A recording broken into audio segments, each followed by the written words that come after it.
Jésus n'était pas Dieu sur terre, et je veux le redire, parce que beaucoup de gens pensent, oh, mais c'est Jésus, il n'était pas, quand même, c'est Jésus, il est Dieu. Il n'y a pas trop de combat, il était Dieu, mais pas du tout. Jésus était homme, parfaitement homme sur terre. Alors, ça a levé beaucoup d'hérésies dans les premiers siècles. Et au deuxième siècle, Irénée s'est beaucoup battu contre ça parce qu'il y a eu tellement de, de, de, de théologie qu'on a voulu lever sur tous les sens, savoir est-ce que Jésus, dans son incarnation, est-ce qu'il était Dieu, pas Dieu. Et là, il y a beaucoup de choses que on pourrait aller dessus, c'est pas vraiment le but de ce cours. Mais ceci dit, Jésus était parfaitement homme et parfaitement Dieu. Mais ceci dit, dans son incarnation sur terre, il était parfaitement homme. Ça veut dire qu'il était comme nous et que tout ce qu'il a fait, il l'a fait parce qu'il avait une vie remplie de l'esprit et qu'il est pour nous, bien sûr, puisqu'il n'a jamais péché, il est pour nous un protocole, il est un modèle de vie. Donc ce protocole, ce modèle de vie, qui d'ailleurs nous retrouvons dans l'Ancien Testament tous les protocoles et les modèles qu'avaient les grands sacrificateurs et comment ils vivaient et ce qu'ils faisaient, sauf que là c'est Jésus qui nous amène dans une incarnation pour nous à nous expliquer comment on peut le vivre. Voilà. Alors, il n'était pas sur terre, mais il était parfaitement homme et il nous a montré une chose, Jésus. Moi, j'ai réussi à le vivre. Moi, j'ai réussi à marcher par l'esprit. Moi, j'ai vraiment vécu d'une manière où j'ai réussi à ne pas pécher. Et vous pourriez aussi y arriver. Alors, je sais, c'est un peu submergent, c'est parfois interrogeant même. Il y a quelque chose en nous qui nous dit non, on péchera toute notre vie. Alors ça, c'est un gros mensonge. Et je crois qu'il faut y renoncer à ce mensonge. Même si on n'y arrive pas encore, je crois il le faut, je crois, arriver à se dire, Seigneur, un jour, j'aimerais arriver à ne plus pécher. Au moins qu'on pense ça. Je n'ai pas dit qu'on y arrivera tout de suite, mais toute notre perspective, Jésus nous la donne.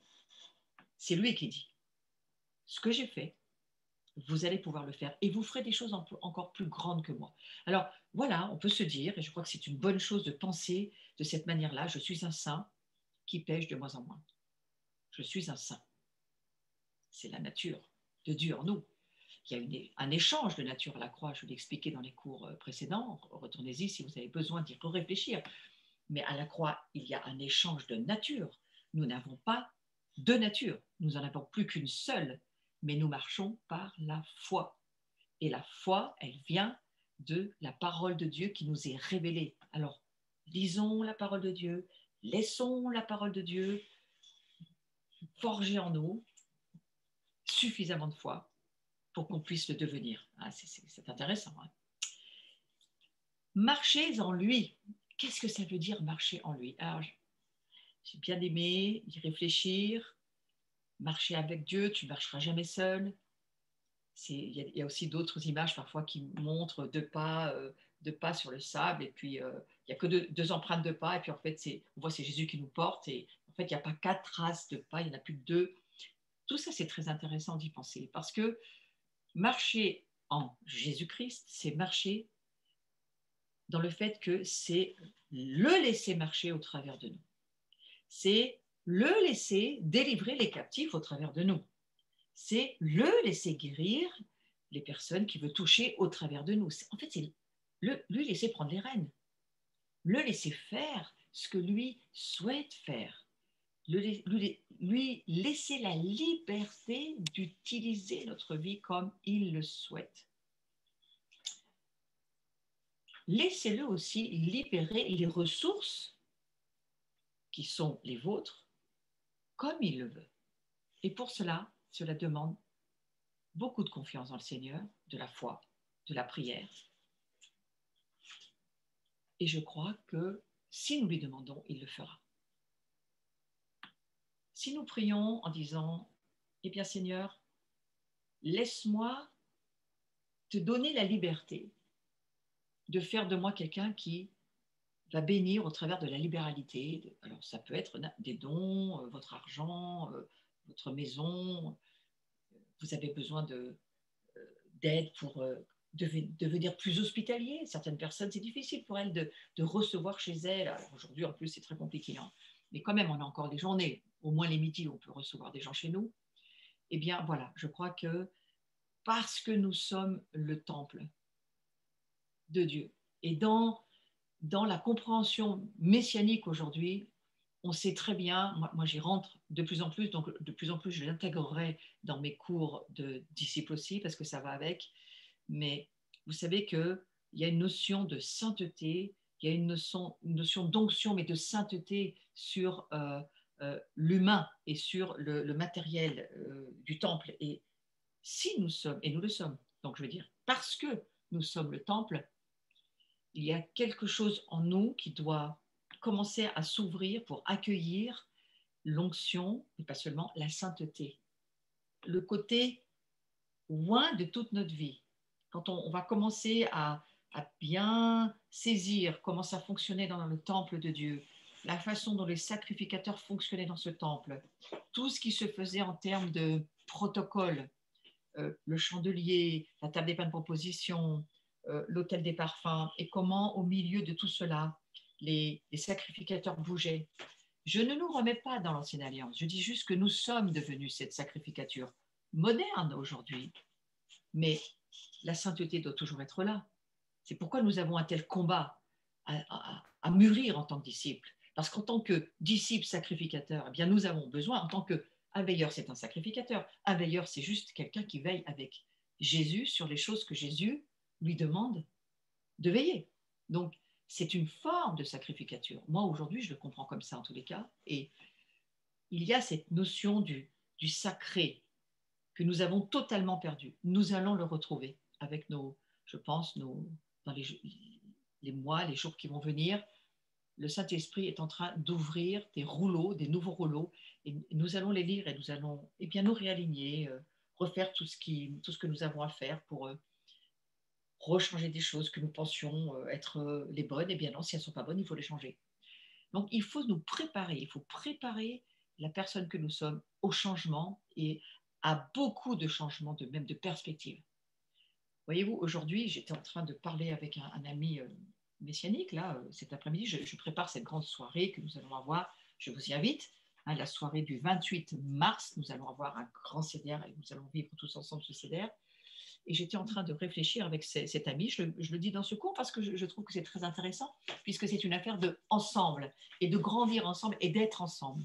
Alors nous allons vivre ce repas de Seder, donc ce repas de Pâques, hein, le Seder c'est le repas que les Juifs prennent à Pâques, et nous nous réalignons sur beaucoup de choses en termes de calendrier hébraïque. Nous ne sommes pas, aujourd'hui, enfin moi, ma vie, ma communauté, nous sommes alignés sur le calendrier des fêtes de l'Éternel. Nous réalignons notre vie sur Israël, c'est normal, c'est par là que ça commence.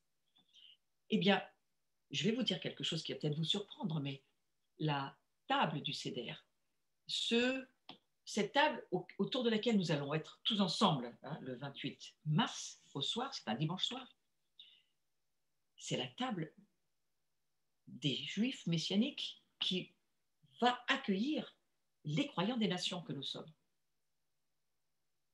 Donc, vous voyez, c'est quelque chose, on aurait pu penser, bon, on va se mettre à table avec les frères protestants, catholiques, puis on va inviter les messianiques. Mais non, c'est l'inverse. C'est la table messianique qui va accueillir toute la famille et qui va se mettre ensemble à table. Et nous sommes dans ce temps, ces temps messianiques. Le temps des nations se termine et aujourd'hui, il y a quelque chose qui se lève et qui devient clair pour en tous les cas tous ceux qui ont les yeux ouverts sur ce domaine. Eh bien, c'est le temps maintenant pour Israël de prendre sa place. Eh bien, dans la maturité chrétienne, ça en fait partie. Nous grandissons ensemble, nous grandissons dans notre vie intérieure, mais nous grandissons avec des familles, des nations autour. Et aujourd'hui, nous savons que la nation sur laquelle Jésus revient, Yeshua HaMashiach revient sur le mont des Oliviers pour régner dans la Jérusalem céleste, mais sur la terre d'Israël. Donc c'est vraiment de Jérusalem dont il s'agit. Alors, voilà, tout cela, ça nous demande de laisser l'Esprit Saint vous révéler le Messie en vous. Et dites-vous, on est juste au début de grandes révélations. Et je crois, moi, ce que je vous encourage à faire, c'est surtout à garder cette faim et cette soif d'en savoir plus, de voir des voiles petit à petit se déchirer et passer totalement de l'autre côté de ce voile qui est la chair du Christ par laquelle on entre dans ce royaume de Dieu, dans ce jardin qui nous attend, ce jardin de Dieu qui nous attend. Voilà, donc nous sommes l'habitation. Mais de qui? Eh bien, de Jésus-Christ le Messie, qui lui est totalement juif dans son incarnation et qui aujourd'hui, eh bien, il est le grand souverain sacrificateur, mais il est aussi le roi de toutes les nations. Et le roi d'Israël, eh bien, c'est son père, c'est lui, le Dieu d'Israël, c'est lui. Donc, quelque part, toutes ces choses qui sont là devant nous, il faut les laisser petit à petit prendre une réalité en nous. Et ces réalités, prions-les parce que ça fait partie de la maturité. Considérons avec la crainte de Dieu qui nous sommes dans son corps. Et c'est là où la révélation de la sacrificature, la révélation du Messie, la révélation avec nos frères messianiques, juifs messianiques, qui aujourd'hui retrouvent leur place. Et lisez Romains 11, si vous n'avez jamais lu Romains 11, vous savez parfaitement que nous sommes greffés, mais l'olivier franc, hein, c'est l'olivier franc, les juifs, eh bien, eux vont être aussi regreffés sur leur propre arbre, contrairement à nous qui sommes sauvages et qui sommes greffés sur un arbre qui n'était pas le nôtre à la base. Donc, voyez-vous, toute cette révélation de ce que Dieu est en train de nous dire, eh bien, il faut l'accueillir. Et ça fait partie de la maturité. La maturité du disciple, c'est quoi? C'est la manifestation de sa foi. Et je vous redis que la foi vient de ce que la parole de Dieu enseigne. Et nous allons continuer à découvrir jour après jour, mois après mois, une parole de Dieu qui va prendre d'autres reliefs, d'autres perspectives, parce que la famille s'agrandissant, les moyens aujourd'hui étant ce qu'ils sont extraordinaires de connexion et de pouvoir se parler. Et moi je parlais avec un frère tout à l'heure, mais il a des centaines de kilomètres de chez moi. Donc, vous voyez, c'est formidable. Ça, c'est vraiment la bonne nouvelle, la formidable, incroyable expérience que nous faisons où il n'y a plus de distance ni de barrière dans le monde de la révélation. D'ailleurs, il n'y en a jamais eu. Par l'esprit, il n'y en a jamais eu. Voilà. Donc, ça va nous demander cette maturité du disciple. Ça va nous demander de tenir ferme et de combattre. Il faut combattre les traditions qui veulent toujours vous ramener tout ce qu'elles savent tout mieux que vous. Il faut combattre contre votre chair, il faut combattre contre votre ego qui veut toujours prendre la place à la place de Christ. Christocentré, ça veut dire Christ vit en nous. Nous ne sommes pas le centre, et encore moins notre nation est le centre. Et encore plus, il faut saisir que chaque nation, vous savez que j'ai bien aimé cette, je le rappelle, ça revient à mon esprit, donc je le dis comme ça, mais lorsque Israël, dans le désert, campait autour de la présence de Dieu et du tabernacle, eh bien, chaque tribu avait sa place et il y en avait qui étaient plus près que d'autres du tabernacle et vous y pouviez rien. Et en fait, j'ai bien aimé ce rappel qui a été donné par le Seigneur où les premières dispositions des campements, eh bien, c'était la forme d'une croix. Et vous, où il y avait cette croix et il y avait cette présence de Dieu au milieu, ce tabernacle au milieu. Et c'était une façon déjà pour Dieu d'annoncer la croix, parce que ces tribus, elles étaient vraiment positionnées en forme de croix autour de ce tabernacle qui représente bien entendu la présence de Dieu, mais qui aujourd'hui représente quoi? Ben nous sommes le tabernacle. Et donc, je crois que nous sommes dans cette croix que représentait le positionnement des tribus. Nous sommes dans cette croix et nous ne devons jamais oublier qui nous sommes, ce que Dieu a payé comme prix pour que nous puissions aujourd'hui. Alors, on va parler du disciple, on va parler de sacrificature, on va parler de royauté. Il fait de nous ce qu'il est. Et qui est-il? Eh bien, il est Jésus-Christ, il est le grand souverain sacrificateur, Melchisédek, et il est aussi le roi d'Israël, le roi des nations. Est-ce que c'est ce que nous sommes? Oui. Est-ce que nous le vivons, nous le comprenons vraiment? Non, mais nous rentrons dans la révélation. Et donc, nous devons accepter de dire, même si nous ne comprenons pas, mais oui Seigneur, je crois ta parole et je prie que tu m'aides à entrer dans toute cette révélation que tu nous dis que nous sommes dans l'Écriture. Il y a un combat spirituel. Il y a un combat spirituel pour le disciple et son combat, c'est de s'approprier et d'appliquer son identité spirituelle à son expérience quotidienne. Donc, voyez-vous, nous sommes des sacrificateurs, nous sommes des rois, nous sommes des reines, nous sommes de la famille de Dieu, donc de la royauté de Dieu, de la sacrificature de Dieu. Comment est-ce que nous allons nous l'approprier déjà? Eh bien là, on rejoint Jean-Baptiste. Hein. Il va falloir prier et demander au Seigneur et lire la parole de Dieu jusqu'à ce que ça lave nos pensées et qu'on ait ce changement total de mentalité et que nous puissions commencer à dire, eh bien oui, oui, oui, moi ça y est, j'ai la révélation que je suis un prêtre. Je suis un prêtre pour Dieu lorsque je vais.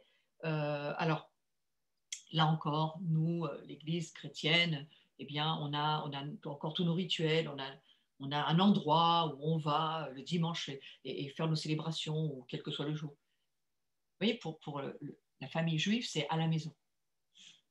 Et ça aide peut-être beaucoup plus, parce qu'au fond, euh, ta maison, c'est le temple, et puis, où est l'autel dans ta maison? Où est l'autel? C'est quoi l'autel? Eh bien, voyez-vous, l'autel, j'en parlais avec un ami juif tout à l'heure, messianique, c'est pour ça que je vous en parle, et c'est d'ailleurs avec lui qu'on va faire le CEDER, donc c'est très intéressant. Eh bien, il me disait, l'autel, c'est la table de la communion sur laquelle on va manger ensemble. Vous auriez pensé, vous, un jour, que la table de chez vous, c'était l'autel? Eh bien, c'est l'autel. Alors, beaucoup de choses sont à revoir, mais ça n'enlève rien. C'est juste de, souvenons-nous que nous allons voir des nouvelles choses, nous allons entendre des nouvelles choses, et nous allons vivre de l'autre côté, j'ai envie de dire, de l'autre côté du voile. Certains disent ça comme ça, c'est peut-être parfois difficile à comprendre pour d'autres, mais nous allons vivre de l'autre côté de la croix, peut-être. Nous allons vivre dans le monde spirituel par la foi. Nous allons apprendre à nous approprier ce qui est déjà nous, mais que nous ne connaissons pas encore. Et c'était l'histoire de Josué. Josué, Dieu lui dit, mais voilà, le pays promis, je te le donne. Il est à toi. Mais il n'était pas vraiment à lui, parce que, alors s'il était vraiment à lui, mais il ne se l'était pas approprié. Il a fallu qu'il apprenne Jéricho, il a fallu qu'il apprenne la bataille d'Aï, pourquoi il avait perdu sa bataille d'Aï, pourquoi, et après toute cette, on va dire, cette conquête du pays de Canaan, moi je dirais pour nous, toute la conquête du pays des promesses, tout ce que Dieu nous promet, eh bien, il va falloir qu'on traverse, exactement comme on le fait en ce moment, qu'on traverse la Pâque, qu'on traverse des temps compliqués comme ce temps de pandémie qui est en train de vraiment durer. On est bientôt de nouveau à Pâques, donc ça va faire pratiquement un an que nous sommes sous cette histoire d'épidémie et de pandémie. Et certainement que ça ne sera pas la fin tout de suite. Donc on traverse des épreuves, des difficultés. Eux-mêmes, lorsqu'ils avaient à faire la conquête du territoire, du pays que Dieu avait déjà donné, hein, bien il faut s'approprier les promesses que Dieu nous donne. Donc cela demande bien entendu un combat. Et j'encourage chacun à faire ce combat. Le combat spirituel pour le disciple, c'est donc de s'approprier, je vous redis, appropriez-vous. Vous ne pouvez pas vivre autrement avec votre foi que de vous approprier ce que Dieu vous dit. Appropriez-vous ce que Dieu est en train de vous dire et écoutez bien ce qu'il est en train de vous dire, parce que ce qu'il est en train de vous dire, c'est ce dont vous allez avoir besoin pour les jours qui viennent. Donc appropriez-vous ce qu'il vous dit, appliquez-le, appliquez son identité spirituelle à son expérience quotidienne. C'est très important de le comprendre.